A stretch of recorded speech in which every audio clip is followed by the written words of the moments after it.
Hello, whoever is watching. My name is Ikimi, and welcome to Higurashi When They Cry or When the Cicadas Cry. If anyone who's watching is not familiar with anime, this series, especially Higurashi, is known to be one of the most famous anime series and manga series of all time. And apparently, the visual novel was voted as like the top 10 horror visual novels of all time, or maybe like just visual novels of all time. I'm not sure. But yeah, so before I even played this game, I have watched like almost all of the anime series. As of today, I like finished Higurashi When They Cry Go not long ago, and I will like watch Sotsu pretty soon.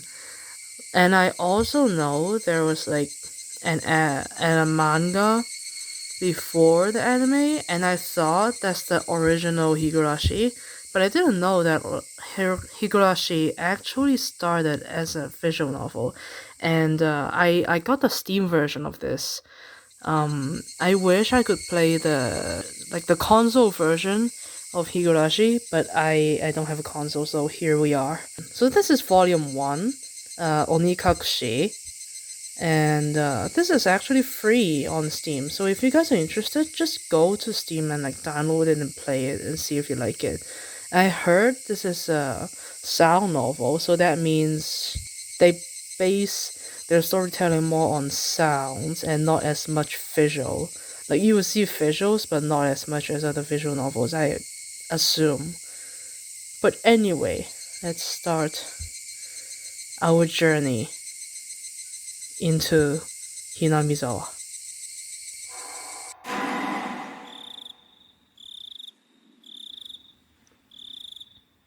Onikakushi opening. Welcome to the world of Higurashi When They Cry. The Onikakushi arc, so this is the first arc in the series, will be the opening inviting you into this world. Don't play tough, please just enjoy life in Hinamizawa to the fullest. The difficulty is extremely high, but I hope you will enjoy the reward. What do you mean? What do you mean difficulty though?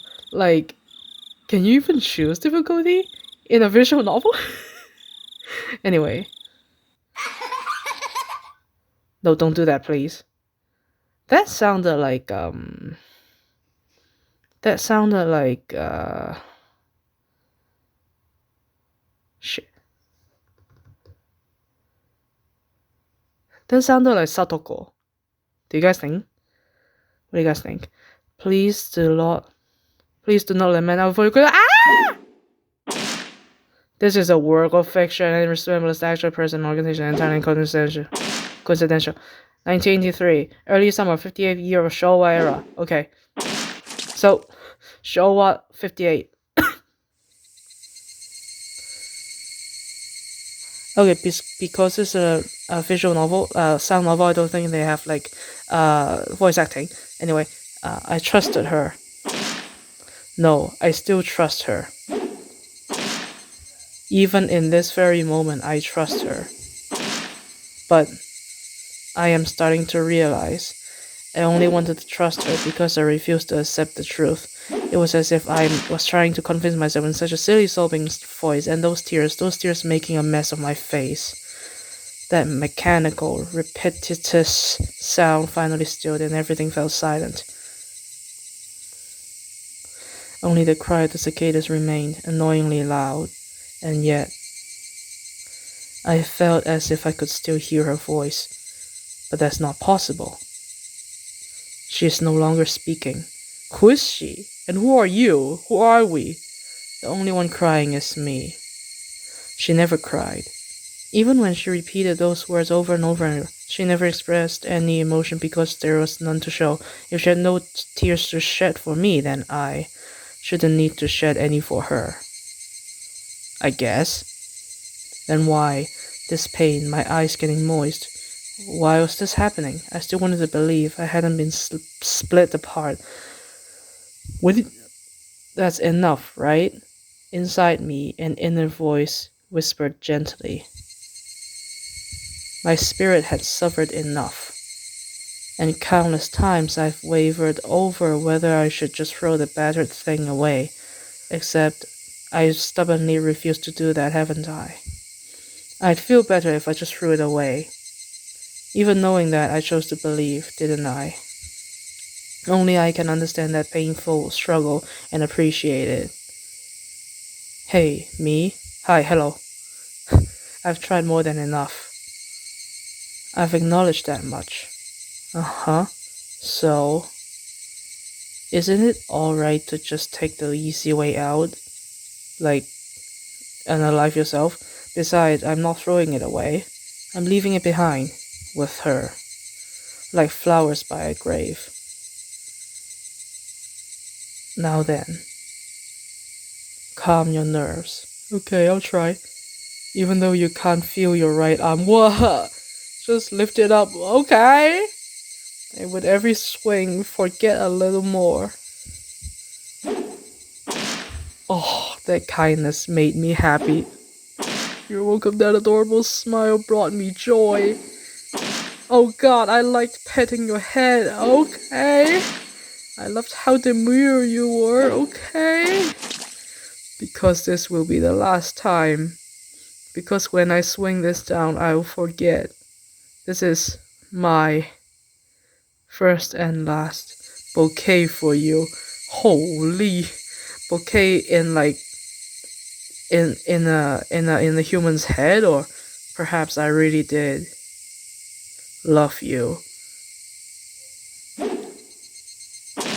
Oh shit. What a wonderful way to start this arc. Oh my god. Oh.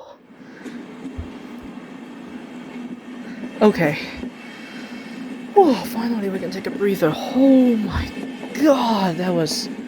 Okay, so when I was reading through that opening, the first impression I got was, do you know the visual novel called, the Japanese name is Kimi to Kanojo to Kanojo.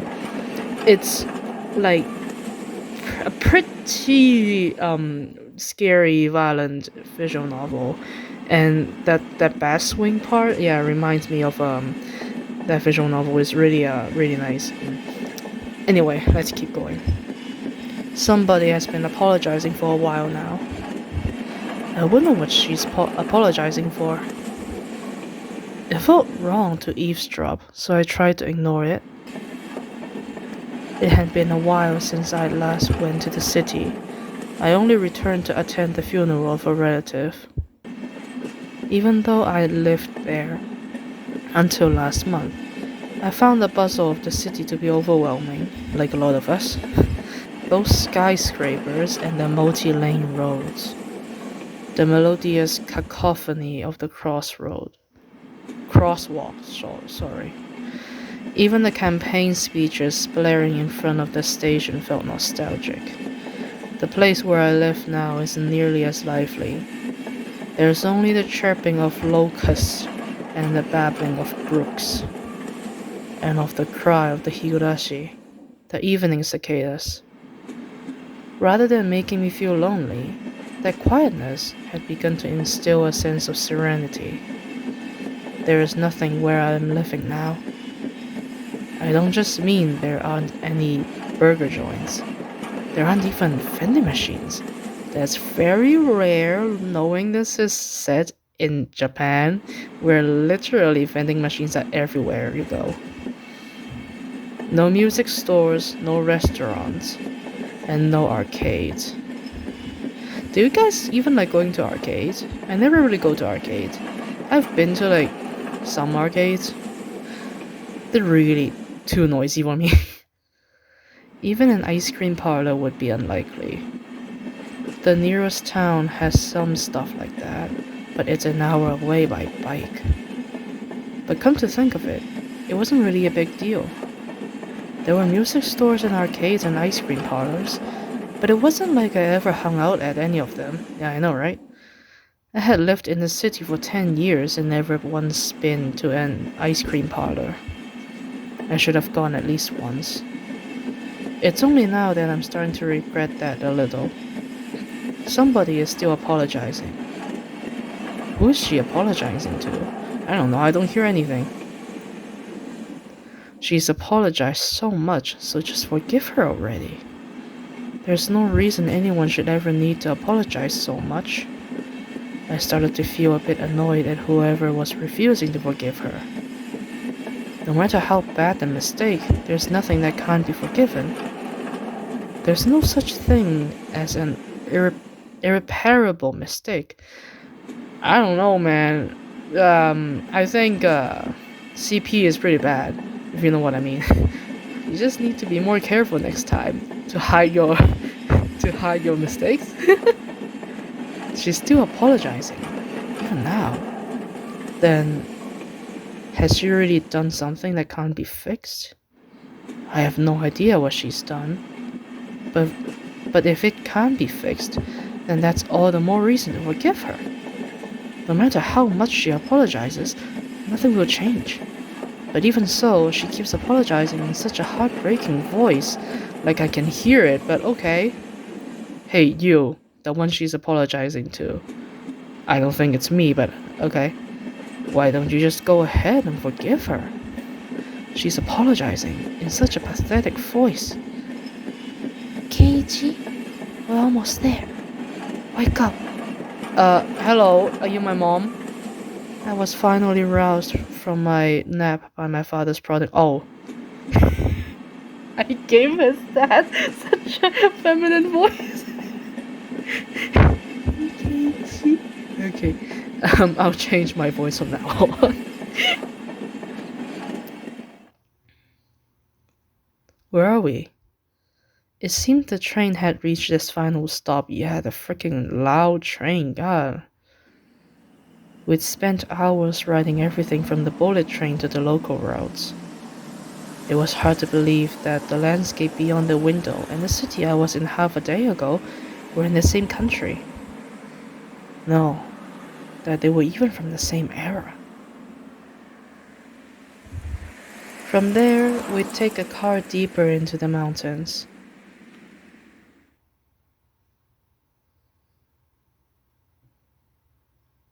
I don't think in the anime they ever showed like Keiichi actually coming to Hinamizawa. Like when it starts, he's just always been in Hinamizawa. So this is really interesting. Past where the dense forest encroaching on the mountain road suddenly opened up. There, where I live now, Hinamizawa. Oh, finally we're here. Where the horror begins.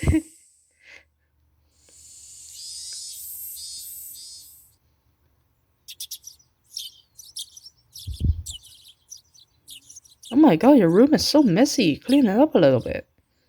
Even though we were approaching summer, the morning air still had a frigid bite.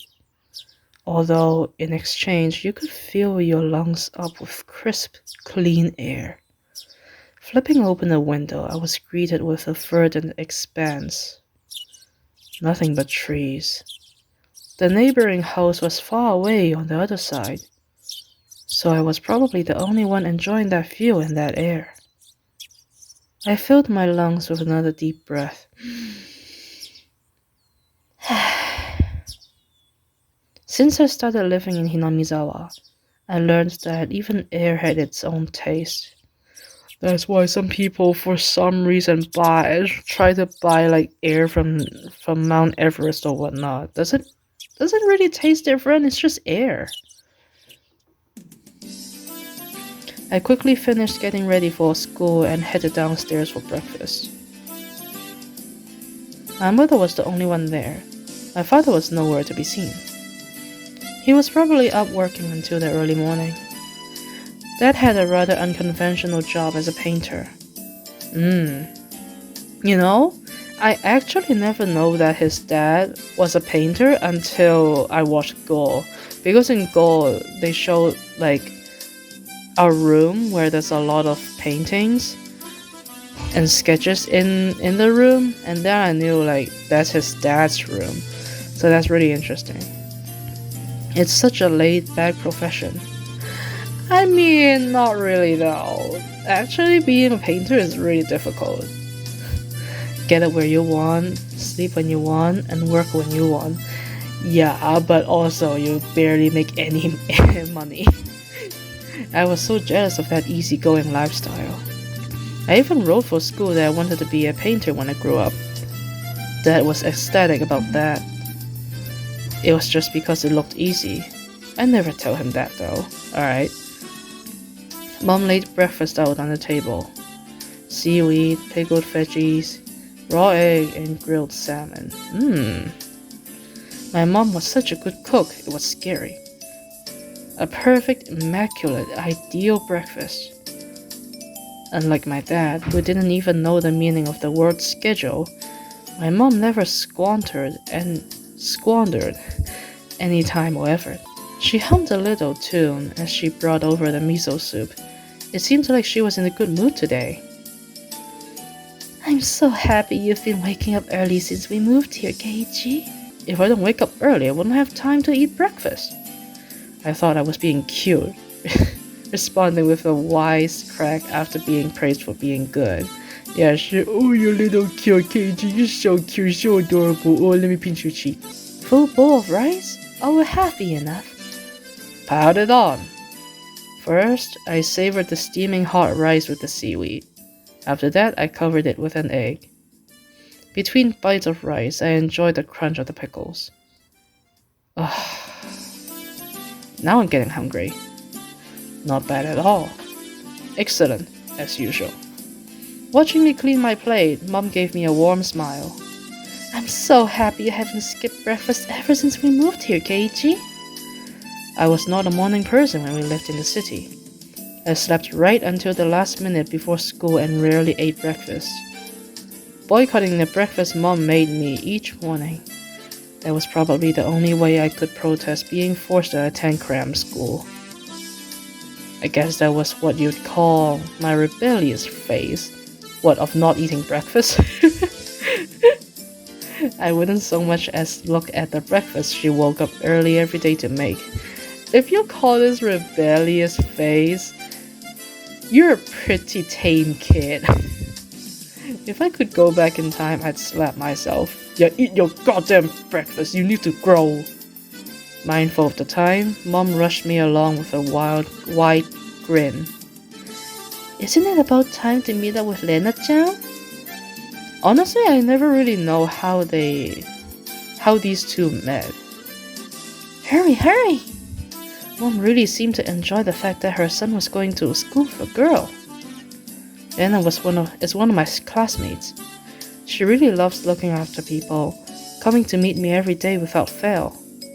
The way I looked at it, a guy my age walking to school with a girl was just lame. She can be your girlfriend, I'm just saying. Okay, do you want to get laid? But, well, keeping a classmate waiting for me every day wouldn't be very considerate. Seriously though, how long does Lena wait there for me every morning? Taking one last gulp of miso soup, I raced for the door. Itadakimasu! Please thank Lena-chan for the pickles! Come to think of it, those pickles weren't store-bought, were they? I don't know. If I'd known that, I would have savored them a bit more. Morning!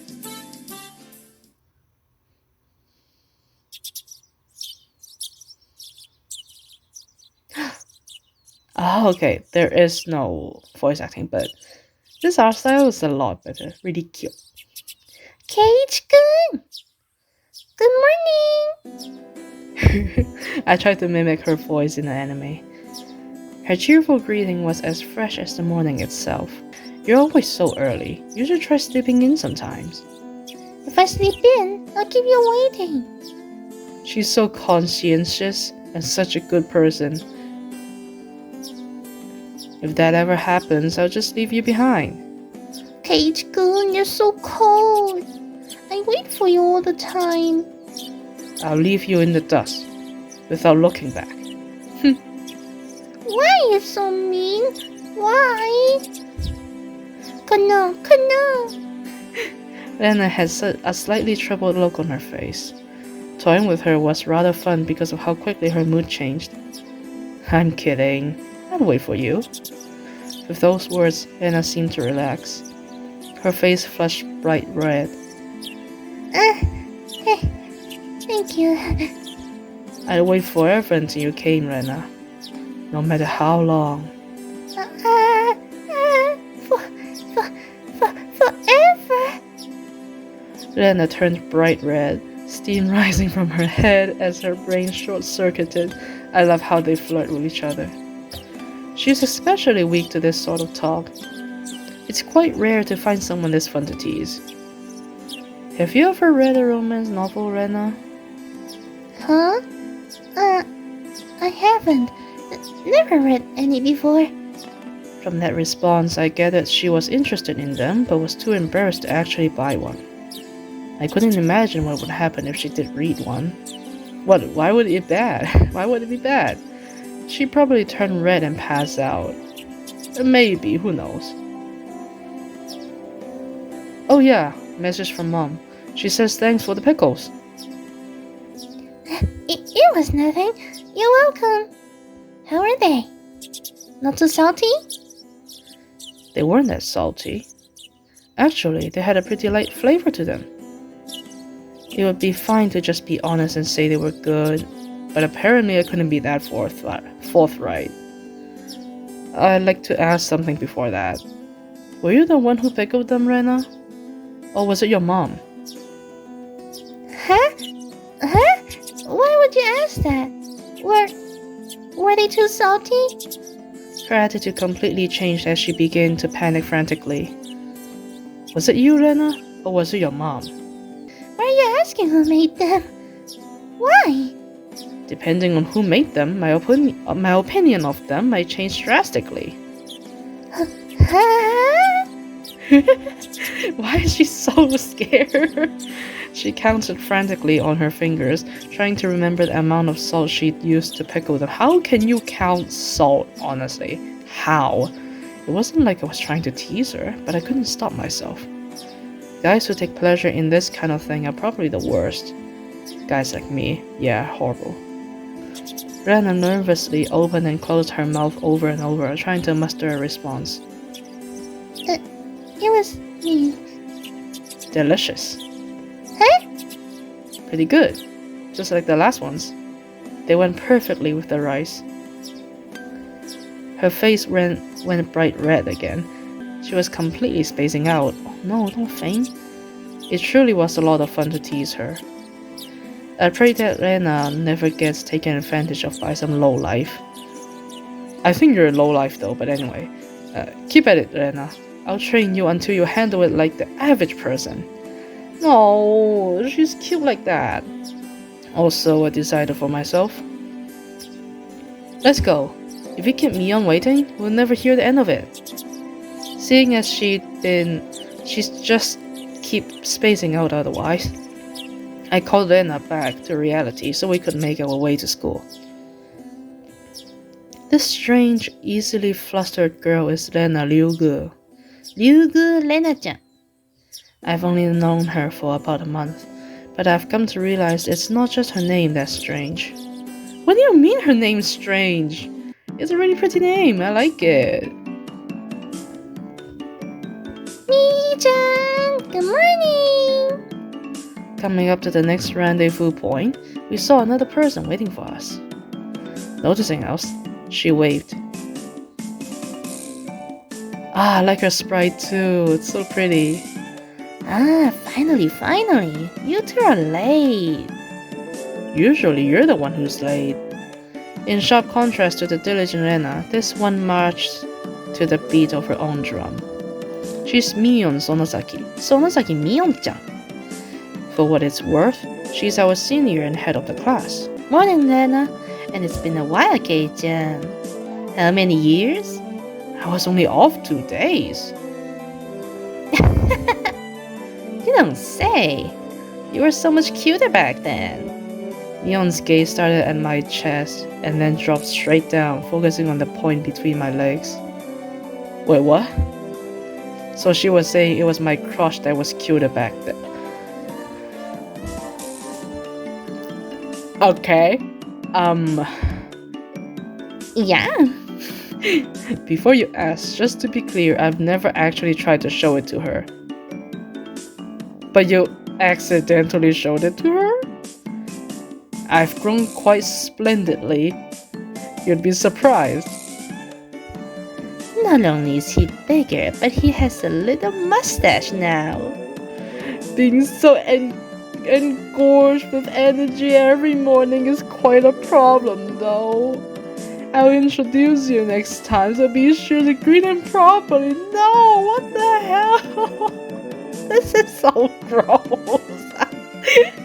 Oh god, don't say next time. Right now, it's just fine. No, I don't like public play. How about letting the little guy get a breath of fresh morning air? It already did, okay? I already did back home. Please stop. Oh, Jesus Christ.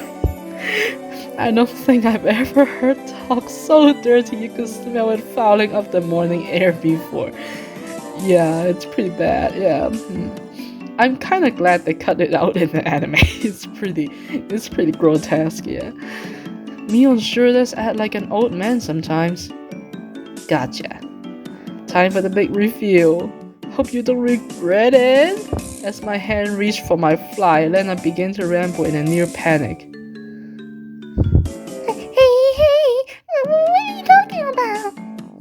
What are you talking about? What are you talking about? Red-faced and flustered, I don't know why today I can't read. Lena tried to play dumb, but it was obvious she knew exactly what we were talking about. And she's excited? Or,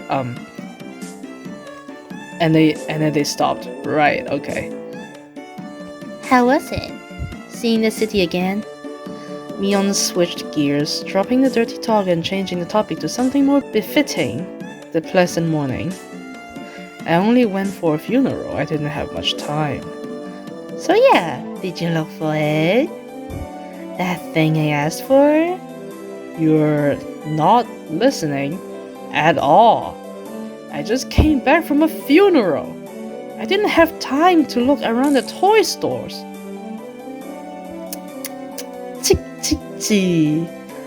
Toy stores and hobby shops are completely different, you know.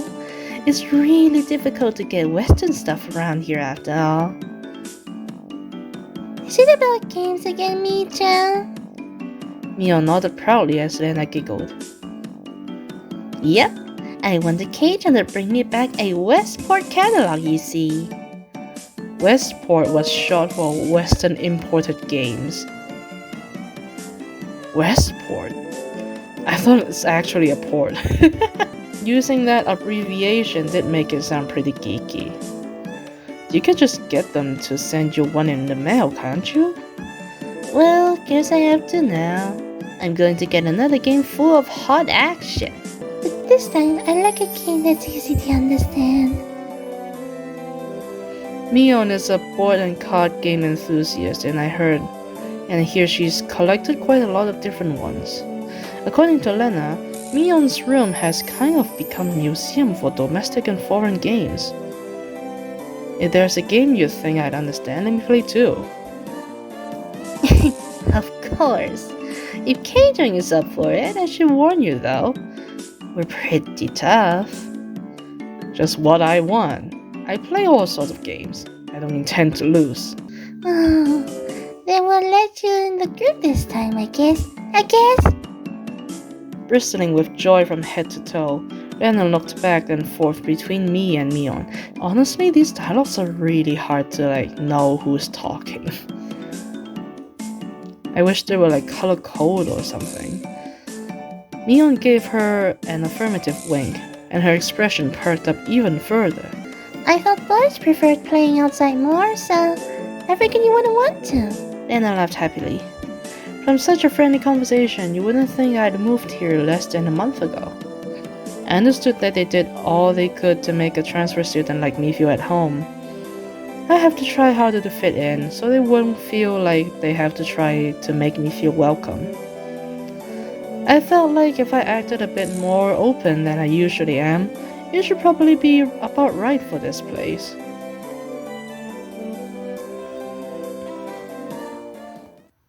Hmm. Okay. We're in school now, but I think today we can end it right here. So far, I like it. I like the game. Like, it focuses a lot of sound because, like, it's a sound novel. So it really gives me, like, a different atmosphere kind of vibe to this game that other games never really gave me before. So I'm really interested. And the opening, oh my god. It was scary. Gave me like some PTSD. And in the beginning, Keiichi was saying like he had heard a girl who kept apologizing. I wonder what that means. Like, did he actually hear someone apologizing, or is it like a metaphor? I don't know. But anyway, thank you for whoever's watching this. Um, And I hope you're enjoying this series with me too. And I hope to see you again next time. Bye bye. Hope to meet you again.